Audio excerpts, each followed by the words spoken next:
Bilang bahagi ng pagpapalaganap ng human rights awareness sa mga kabataan, binisita ng United for Human Rights o UHR ang Lyceum Northwestern University ng Dagupan City. Ang LNU ay dati ng Center for Human Rights Education at nais namin ngayong palakasin ang Center for Human Rights Education all over the country para noon higit nating mapaigting ang pagtuturo at pag-aaral ng karapatang pantao. Sa naturang aktibidad, nagkaroon ng Youth Empowerment Forum para sa out-of-school youth ng lungsod.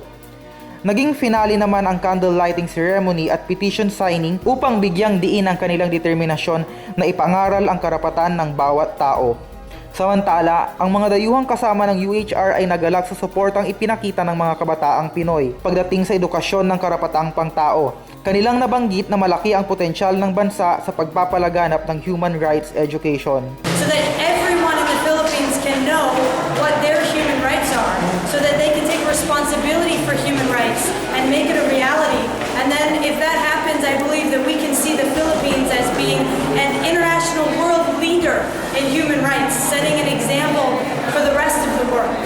Reginald Agsalon, Pangasinan Watch.